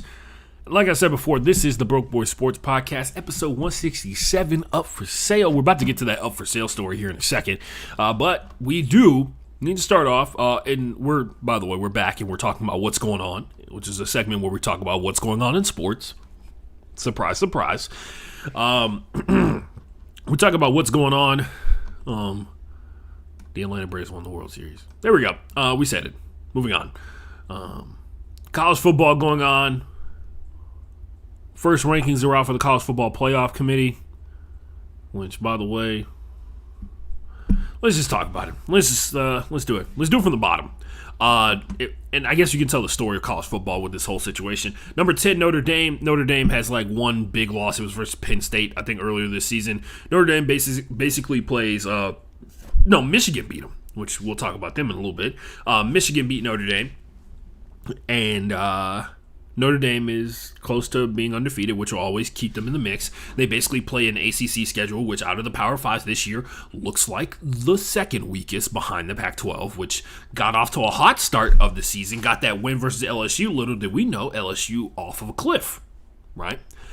We learned that. Wake Forest, by the way, number 9, potentially soon to be, champions of the ACC, depending upon what happens. Pitt did lose. Pitt is the other team that's like dominating the ACC right now, and they have a legit chance to face Wake Forest and win the ACC and probably not make the playoff. Number 8, Oklahoma. Oklahoma, hype machine, hype beast. They've transitioned quarterbacks to Caleb Williams away from... Yeah, anyway, they've been a drama-filled sector of college football as usual because they've played in so many close games, but a lot of people are saying that they persist in the rankings because they are Oklahoma. You know, they are the brand. Speaking of one-name teams, Michigan. The Michigan Wolverines just recently came off of what basically looked like the difference between being in the top 10 and being in the catbird seat for one of these playoff spots, right? Michigan State is at number 3. We'll talk about that later. Michigan played each other. There was 2 undefeated teams, which, by the way, absolutely electric. Amazing plays back and forth. And look, I've told you guys this before. I was a shitty offensive lineman in college, but I did learn something that was very, very fun about playing college football. Run blocking is fun. When you're the bigger person and your job is to move the smaller person out of the way, and you just get to be a complete dick, that is fun. And Michigan State is having a lot of fun because they run the ball. They have Kenneth Walker out there who's just doing his damn thing. And hopefully, if there's any justice in this cruel, cruel world of college football, will be the Heisman Trophy winner this upcoming season because I hate seeing quarterbacks win the Heisman Trophy. That's just me personally. But anyway, we move on. Michigan's number 7. They have 1 loss on the season. It is to Michigan State, which is a heartbreaker, which hopefully will be the only loss of the season because Michigan and Michigan State could technically both end up in the playoff if Michigan goes out here and beats Ohio State, who is, we'll talk about them in 2 rankings. Number 6 is the Cincinnati Bearcats. If you haven't heard about the most upstart and inspiring story of college football this season, it is the Cincinnati Bearcats who have been knocking on the door for like the past 2 years, finally moving up and finally getting into contention in the striking zone, striking distance of the playoff spot. They're in number 6. If you don't know, Cincinnati doesn't play any more power teams. I think they play SMU at one point during this upcoming season. They just came off of a week where they played against Tulane, and it was a little too close for comfort. They pulled away at the end, but if you watch that game, there were moments where Cincinnati did not look fantastic. Cincinnati, in return, is ranked number 6, which if you do like basic logic, with the situation of these teams that are in front of them, we'll talk about this. Ohio State, Oregon, Michigan State, Alabama, and Georgia. All 5 of those teams are ahead of them. What do we know? This is the shit part right here, right? So, yeah, Cincinnati's ranked number 6. Great for Cincinnati. Georgia, currently undefeated. Looks like they could be the second best, if not the second best team in college football. Even though they're ranked number 1, they haven't lost yet this season. Bama, who lost to Texas A&M earlier this season, which is why they're number 2. Michigan State, who remains undefeated in the Big Ten, right? They have to win the Big Ten championship, I'm sure, to lock up one of these playoff spots. Although I will say, Oregon, who is dominating in the Pac-12 right now, big problem. Ohio State is probably going to play Michigan State in the Big Ten championship game, which could be that last-second swap of playoff spots, depending on what happens right now. But 2 SEC teams, a Big Ten team, and a Pac-12 team is kind of where college football, like the college football playoff committee, wants to be. Because let's be for real, like Oklahoma is the only team in the Big 12 that has like even a shot of possibly making it to play in the playoff, and a lot of people are skeptical of if they're even actually a good team in college football right now. But I will say this: you look at those 5 teams ahead. Michigan State, Ohio State are probably going to play each other in the Big Ten championship. Cincinnati, who, if they lose, by the way, Cincinnati's in a situation, they lose any of their games this season, it's a wrap. Like, there's no recovery from it for them, because the opponents that they play are just so much lower to the tier of the Power 5 schools, right? They got to go out there, and I listened to a podcast earlier, and they were talking about this. They got to go out there and treat it like it's the BCS, and they got to beat the shit out of everybody that they play, because they need to show that they're at a level of dominance that is far beyond the competition that is in their conference, because this is supposed to be the best teams in the country. To show you're one of the best teams in the country, you need to beat the hell out of your opponent every single opportunity you get. Which, by the way, those early season blowouts in that second to last season cupcake game that they play in the SEC for Alabama versus like a FCS school, those go a long way. For whatever people have to say, when you put up 67 points, even if it's against directional state, people pay attention. People like big numbers. 67 is a big number. Other stuff to go along with that. Just pointed out, like, this is a situation where like Cincinnati has basically topped out in probably the opinion of the college football playoff committee. And now they have to wait for the big dogs to like throw them a bone, throw them an opening to possibly slide into. Like Oregon losing would go a long, long way in these whole ranking systems, but they need multiple losses to end up in the playoff spot, because this is basically like what the committee is saying. Your conference this is as far as it's going to get you, because now Ohio State still has number 7 Michigan on their schedule to play. That's a huge boost, and it's going to prevent Cincinnati from, depending on what happens in that game, it might put Michigan over Cincinnati, especially if it's really competitive or it's close. If Ohio State loses, it could slide Cincinnati up. Unlikely when it's all said and done, but nonetheless, yeah, man, Cincinnati, it could just like switch Michigan and Ohio State, making Michigan number 5 and then Ohio State like number 10 or something like that, and everybody else slides up but Cincinnati, because they're basically they're trying to hold serve and hope for one of the big dogs to fall. And that's a messed up place to be in, because they don't deserve to be there. I'm always rooting for the underdog, man, and as a guy who's sucked at every sport that he's ever played, I like to root for the guys who are in the room where people keep telling them they're not supposed to be there and they keep proving them wrong. So rooting for you Cincinnati Bearcats, especially since you guys are always like super competitive against the University of Houston. So when you do play them. But yeah, that's what the college football situation is right now in terms of like top 10. Other stuff, Drake put on his Instagram story that he wants a WNBA team in Toronto, and then posted a photo of him and Liz Cambage, who is currently playing for the Las Vegas Aces. So keep your hands off my center, Drake.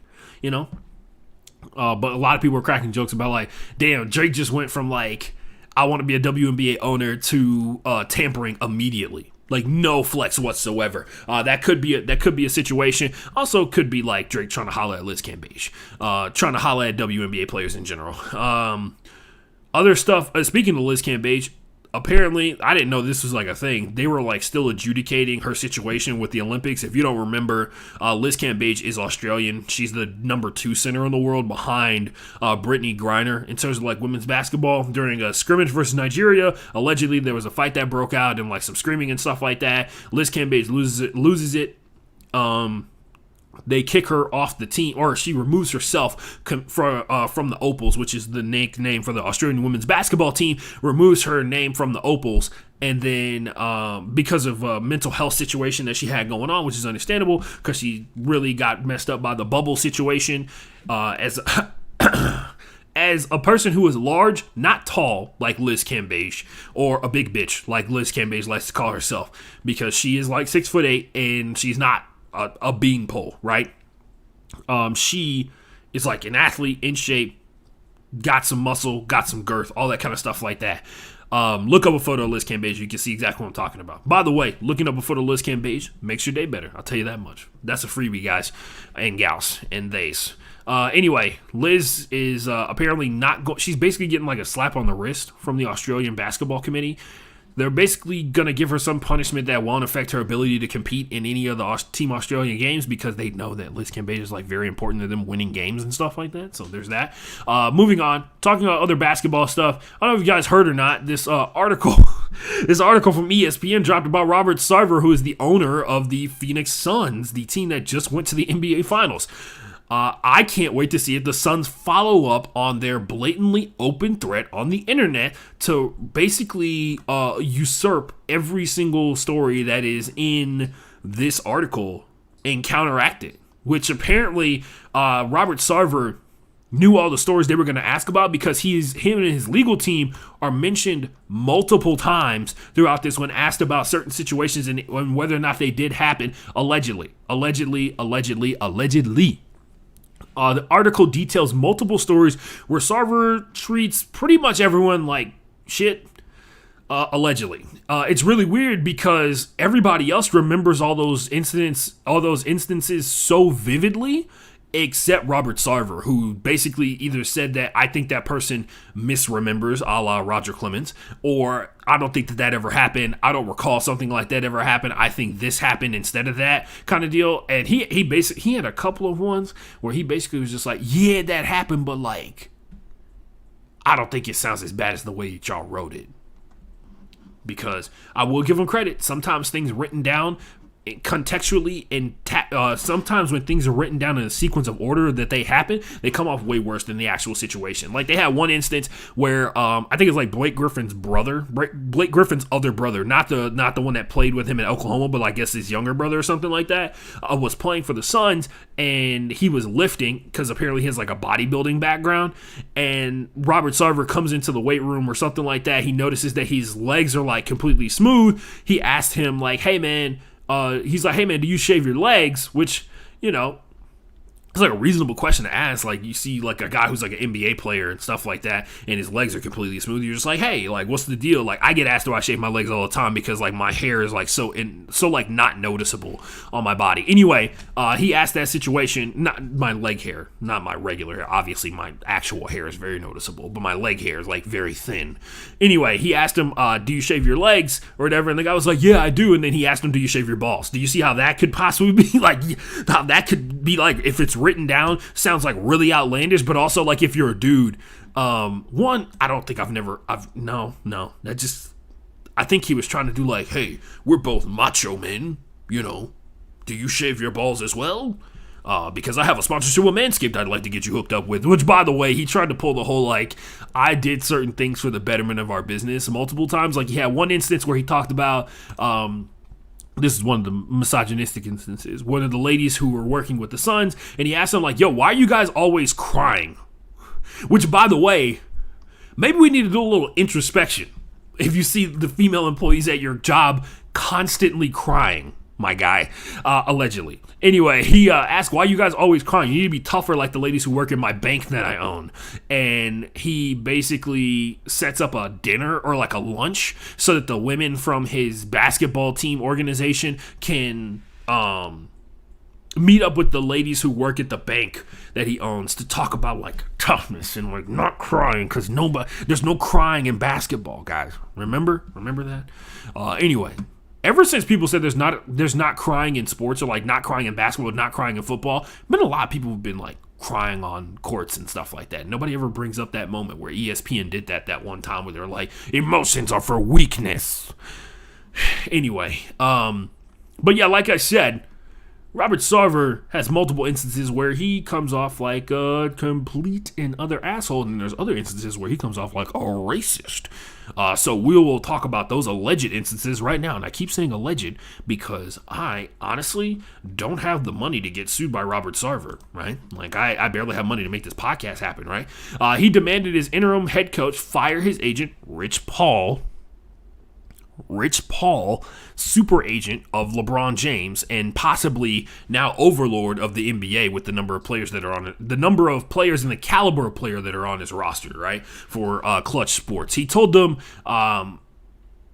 Rich Paul was like trying to negotiate an extension to the point for Eric Bledsoe. If you recall the situation, Eric Bledsoe played like 6 games, 2 seasons in a row because of injuries, and he got paid like $115 million in those 2 seasons. Anyway, they were trying to negotiate an extension for Bledsoe, and Rich Paul called Sarver. They got into a conversation. He was trying to talk about how he doesn't like how he doesn't think that Eric Bledsoe is like super durable. He doesn't like his style of game and stuff like that. And Rich Paul was like talking basketball with him, and he basically said, "Hey man, like you're trying to talk basketball." Like Rich Paul says to Sarver, "You're trying to talk basketball to me, bro. Like this isn't tennis. Like I don't like if I wanted advice on tennis, I would ask you about that. Like when it comes to basketball, I know basketball is what Rich Paul said." And then of course Sarver got super pissed off because he in fact does not know basketball. We'll actually talk about how we know Robert Sarver doesn't know basketball a little bit later on as we talk about another story that's in this same article, which by the way, I'm not even going to detail every single one of these stories. You should read the entire thing because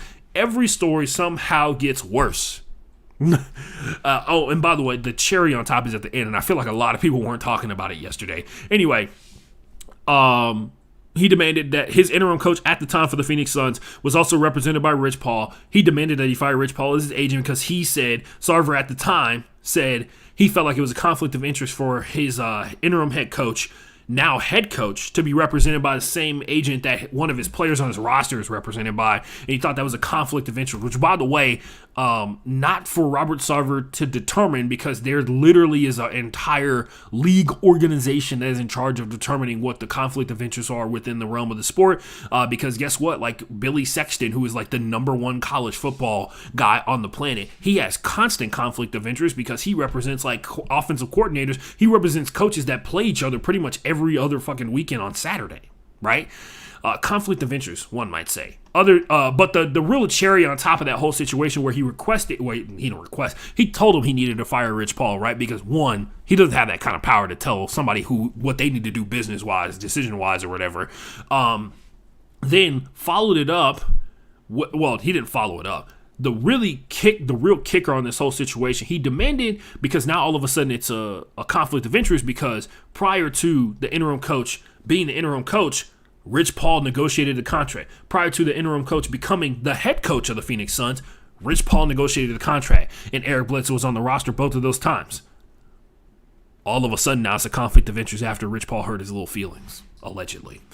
Anyway, there are multiple instances where Sarver tries to coach the coaches, like for real. He had there's a story that was told where he said that the coaches shouldn't have like clipboards and pencils on the sidelines anymore. They should be more focused on cheering. And they literally had an entire game, or I guess a couple games, where they just didn't take notes during the course of a game, which, by the way, kind of difficult to make halftime adjustments if you're not taking notes, especially with the speed of the NBA game. Anyway, they have like a whole game where like they just don't have notes, they're not taking notes, and they're just cheering, like absurdly, like over the top cheering on the sideline, because that's more important than actually trying to find tangible ways to beat your opponent. Sounds like a guy who really knows basketball. And here's a quote from a coach at the time who was involved in the situation where he tried to coach the coaches. He was asking players to set up a pick and roll in the middle of the paint. How is that even possible with 3 seconds and no spacing? Correct. How is setting up a pick and roll inside the paint even fucking possible? That's why techniques like horns exist, basically on the edge of the paint. Anyway, but he wouldn't know anything about that because one of the coaches, when they were asked why they didn't make halftime adjustments when they were playing the Toronto Raptors at the time with Jonas Valanciunas, one of the coaches responded by saying, "We actually made multiple adjustments at halftime. We started trying to front Jonas, and on top of that, we started to double him on the upon the catch, and then he used a bunch of other basketball terms, like probably really basic ones, like the ones we just discussed, the ones I just said." And Robert Sarver had no idea what he was saying because Robert Sarver knows basketball, allegedly. Oh, by the way, after that happened, he walked out of the room and was yelling, "No adjustments!" Yelled that and closed the door. I will point out there's a ton of racism and sexism stories that have been involved throughout the course of this entire article that was written. At one point, a white executive asked a black guy who works for the Suns in some capacity or some way to do the Carlton dance because he kept calling him Carlton. Which, by the way, if you're a black man who speaks well and is articulate, and you've been compared to Carlton like 50 billion times in your entire life, it is, at this point, something you actually would legitimately fight people about. But for somebody to request that you do the dance like your little monkey, like telling like, here's $1, do a little dance, little monkey, do the little dance that makes me laugh because I like Carlton because he's a nice black man and he's not threatening, all that kind of jazz. Those guys. He's a acceptable black man, and some people would say. He's the kind of guy you'd want your daughter to bring home to you, right? That guy. Like, if you ever had that comparison just for the simple fact that you speak English in a way that is palatable to white people, super frustrating. To the point where, like, you wish you could just, like, knock them the fuck out. Anyway, Watson, who at the time was, like, a general manager. Anyway, just so exhausting reading these dumb stories. Watson said his final interactions with Sarver was explaining how Watson believed the owner's outburst negatively affected every aspect of the franchise. He mentioned, Sarver mentioned multiple times that he's a nightmare to work for. Like, he said that about himself, which, hey, some level of self-awareness, right? But also definitely a way to self-deprecation to diffuse the situation, right? Affected every aspect of the franchise, from players' performance on the court to coaches' ability to do their jobs on the bench to front office's ability to make sound basketball decisions the way the Suns were officiated. During Sarver's tenure, the Suns have cycled through 9 head coaches and 8 general managers in the span of 8 years. I said the only common denominator is you, Watson recalled. This cemetery runs deep of coaches, GMs, players, and you're the only common thread. It's you. Watson said he told Sarver that he was toxic and the Suns were toxic because of him. And in the most hilariously ironic way, Sarver screamed back, "You're fucking toxic." This is the one that cracked me up though. This actually really made me laugh while I was listening to it because a lot of this stuff after you read like the first like 10 stories, you just start laughing. You're like, wow. Like, allegedly, this guy's just like a horrible person and he doesn't remember being a piece of shit to people. All of the owners, in a different form or fashion, would say Robert is a lucky charm in real estate. This is from like a minority owner of the team. He's really good at what he does business-wise. So his discipline away from the game of basketball is what always pissed me off because he wasn't a fucking dummy. Now he's a misogynist and a racist, but he wasn't dumb. And he acted like a dummy around the game of basketball. And that was the thing that pissed me off so much because he was smart enough to know better. Yes, somebody was just like, oh yeah, no, he's definitely a racist and a misogynist, like, but he's not stupid. Like, he knows how to hide it decently well. Which, by the way, very indicative of a lot of people that I think a lot of us know. But yeah, that's the story on Robert Sarver. You guys should check it out because it is. Also, shout out Matt Barnes. Haven't mentioned him in a while, probably because I haven't been listening to Knuckleheads.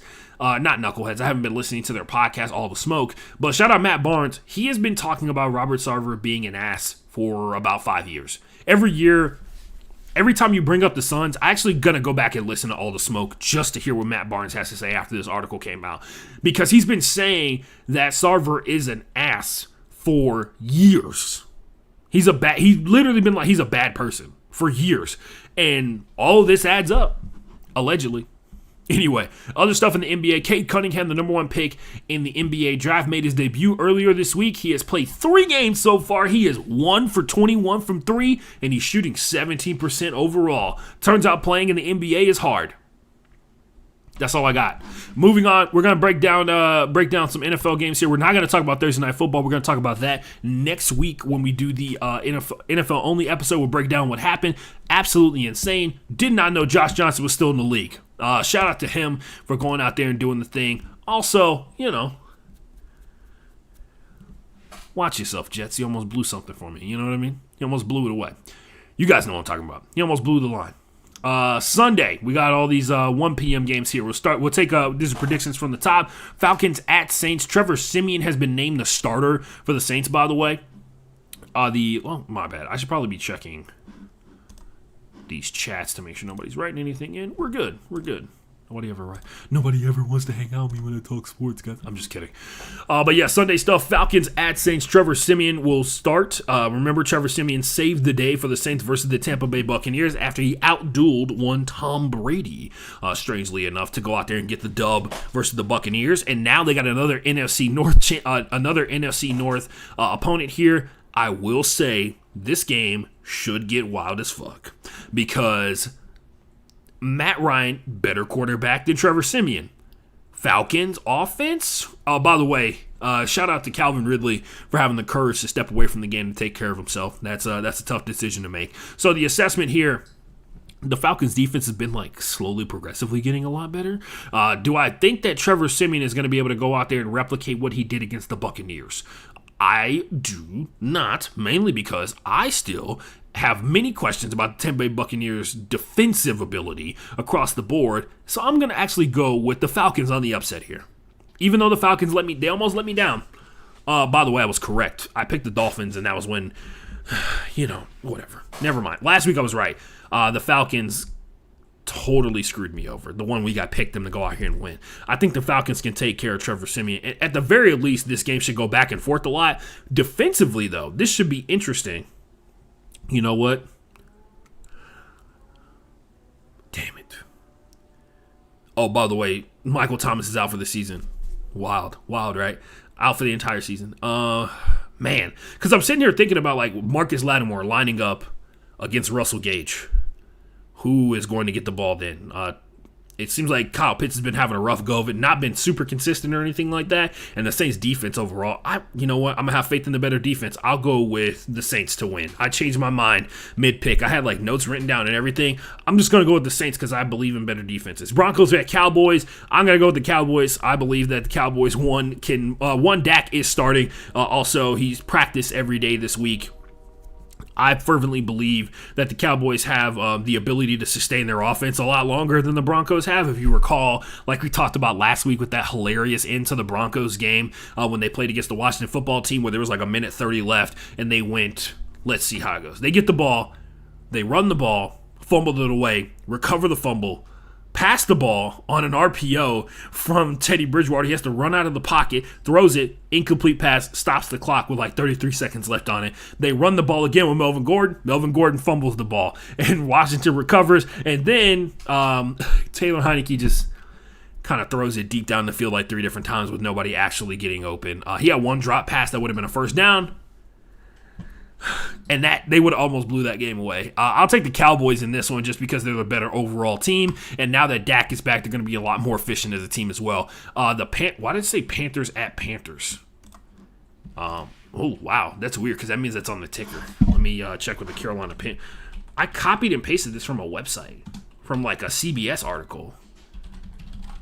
Panthers, who are they playing? They play the Patriots. The Panthers play the Patriots this upcoming weekend, and I'll be taking the Patriots for 500, mainly because the Patriots have done nothing but get better this season. They went blow for blow with the the Los Angeles Superchargers out there, and they've been doing a really good job with the Patriots. Honestly, it's amazing what happens when you have a quarterback who wants to throw the ball further downfield because it opens up a lot of the offense. Maybe they'll get Jacoby Myers his first NFL touchdown this week, especially considering this will be interesting because it'll be Jacoby Myers versus a Stephon Gilmore, I think. Yeah, that'd be nice. That'd be real nice. But other than that, the pressure from the Patriots has been pretty consistent this season, and if there's one thing that the Panthers have proven that they cannot handle well is pressure from a defensive line, based off of that Vikings game and everything that's happened since. But yeah, I'll take the Patriots over the Panthers in this one. Vikings at Ravens. Is this the crazy game? Is this the one where they get loose? Is this the loosey-goose game? Is this the wild game here, the Vikings-Ravens, because it makes no sense for the Vikings to be able to even hang with the Ravens. But yeah, nonetheless, I will be, you know what? Oh, man, because I know that the Vikings defense, their front seven has like been pretty paramount to their ability to be able to hang. And then, of course, the Vikings coming off of an quote-unquote embarrassing loss to the Dallas Cowboys naturally is going to turn into naturally that will turn into the Vikings somehow going out here and just slinging that thing all over the field. I'll take the Ravens, though, because I believe in their run game. We'll see if they can actually find something sustainable here in this matchup, because they could very easily fall into the same trap of like playing like crap versus the Vikings, because the Vikings actually have like a high quality defense, and then giving more time to the Vikings offense to try and figure out how to get the ball down the field. Because once again, I don't know if you guys remember this or not, Justin Jefferson very good at football. Bills at Jaguars, 1 p.m. matchup here. Good luck to the Jaguars, trying to keep it within 30. Texans at Dolphins. Tyrod Taylor is back in this game, and Devontae Parker has been placed on IR. So the Dolphins will be out. The Dolphins will be without one of their best offensive weapons. They're really their second best wide receiver this entire season. I'm gonna do it. Ladies and gents. I'm calling the Texans to mess this one up. Tyrod Taylor's back. I'm going to take the dub. The Texans beat the Dolphins in this one, even though the Dolphins, in my opinion, are significantly better than what the Texans have been able to do the last couple of weeks. I just know that Tyrod Taylor, one, was able to figure out a way to make them competitive versus the Cleveland Browns the last time I saw him, and that is a lot more gusto than I've seen out of pretty much anything that the Dolphins have done this week. Tua Tagovailoa and Tyrod Taylor, they might be birds of a feather with the way that they're getting treated right now. Tyrod getting a bad deal on his first couple years in the NFL, or really his entire NFL career. Same thing with your boy Tua Tagovailoa. Bad deal. I'll take the Texans to get the win, though, out of respect for Tyrod Taylor and Nico Collins as a wide receiver with Brandon Cooks. Also, the Texans defense is like we had Rivers McCown on talked about. Earlier this week, he talked about how the Texas defense is like dependent upon turnovers, heavily dependent upon turnovers. I will say they do one thing also pretty well, and that's get pressure to generate those turnovers. The Dolphins have one of the worst pass blocking lines in the NFL, and I think that the Texans can go out here and cook it up a little bit. I'm actually going to watch the Texans game this week because I think this is a winnable game. At least it'll be somewhat exciting, besides the Bills playing the Jaguars, right? Raiders at Giants. So, does anybody actually understand the Giants? Because I find myself not understanding. And by the way, Saquon Barkley, one of the strangest situations, multiple false positives in terms of testing for COVID, came back to the team after they figured out they were false positives, and he's still not available to play. So it kind of didn't matter that he came back. Anyway, Raiders coming off of a bye versus the Giants, and it is the Giants at home, which means that Daniel Jones will be at just merely 50% of his normal powers of absolute chaos. I'll take the Raiders because they've been far more consistent. Derek Carr, I'm interested to see how Bryan Edwards does in this game. That's the guy that I want. That's the guy I'm looking at in this one. Darren Waller also going to be available in this one because he was coming off of an injury earlier, right before the bye week, right? We're like great timing for an injury, right? Now he's coming off of that injury, and this will be interesting because the Raiders, man, you want to talk about hits after hits after hits. They finally get like a decent season put together, and they lose their head coach, and then their second best wide receiver is going to go to jail for what looks to be a long time. The Chargers are taking on the Eagles. This should be interesting. The Eagles are a team that refuses to run the ball, and the Chargers are a team that refuse to defend the run. I wonder, will the Eagles take what they learned versus the Detroit Lions, they're capable of running the football, and apply it to possibly playing against the worst run defense in the NFL? Because that's how the Ravens dominated the Chargers. There's no way, Ashton, that you're going to pick the Eagles to beat the Chargers because you like a little bit of chaos on a Sunday. Will you? Do you believe in the Eagles' secondary, which has seemingly gotten worse and worse as the season's gone on for some reason? Do you believe in the the front seven? Because honestly, I saw PFF rated the Eagles' linebacking core as the best duo in the NFL right now. These are two of my favorite teams in the NFL right now, too. I'll take the Eagles in the upset because it makes no sense. There's an opening there, And once again, I'm one of those people that like I'm not gonna stop believing in Jalen Hurts. This is facts. I'm just not gonna stop believing in him because I feel like a lot of other people are wrong about it. They don't give enough credit to other things that are going wrong with the team, in particular play calling. Anyway, moving on, Packers at Chiefs. Jordan Love is going to start in this one. And the Kansas City Chiefs, I think they're potentially going to have Clyde Edwards-Helaire back in this one. I think that's what I read. Off the top of my head, that was like 2 days ago, though. But it doesn't matter. They got a couple of guys who ran the ball pretty well against the Giants that they struggled to beat. So I'll be taking the Packers for 500, please.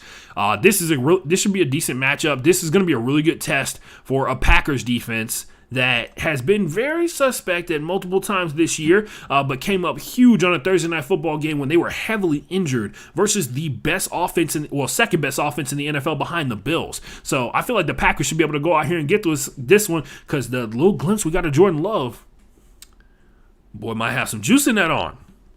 Cardinals 49ers. Oh, we love ourselves a good NFC West matchup, especially considering the 49ers were seemingly spiraling and are coming off of a week where they scored 33 points versus the Chicago Bears defense, which a lot of people are saying falling off. I disagree. I think the 49ers went out there and played a really good game, mainly their offensive game being get the ball to Debo, which I feel like is a great plan. And also Jimmy Garoppolo knows how to distribute the ball between Debo and Brendan Ayuk, so they have two threats who are very good at getting away from people in open space. I like that a lot. You like that a lot. The 49ers are taking on the Cardinals. I think this should be, it'll probably be a low-scoring game again. But if there was ever a team that was capable of going out here and beating the Cardinals, I would give it to the 49ers.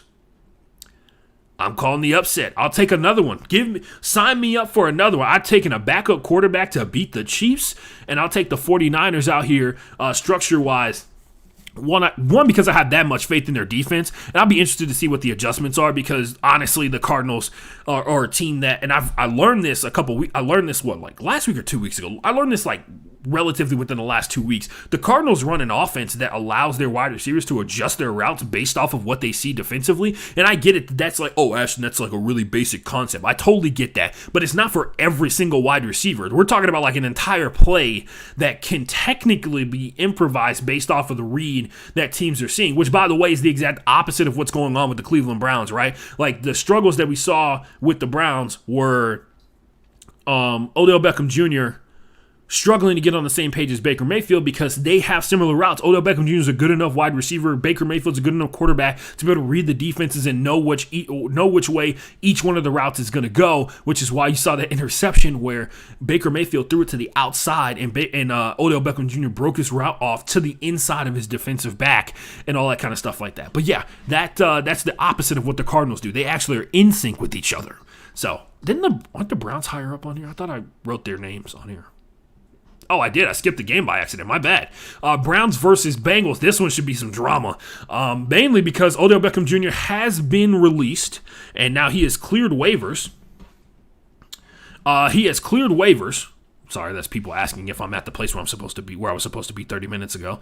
They're saying Odell Beckham Jr. has cleared waivers off the team. The drama was pretty bad. A lot of it had to do with like we mentioned before. I think I've mentioned it like almost every single week, right? There are multiple instances where Odell Beckham Jr. beats his defensive back, and the ball ends up nowhere near him. It either ends up like 15 yards in front of him or 10 yards behind him, or it hits him when he's like off stride or hits him when he's in stride ahead of him or out of place, and it's impossible for him to be able to actually come up with a catch, and it's just very clearly a bad receiver quarterback situation. And Odell Beckham Jr. actually, this is the interesting thing about the contract situation, did not realize that this was a thing.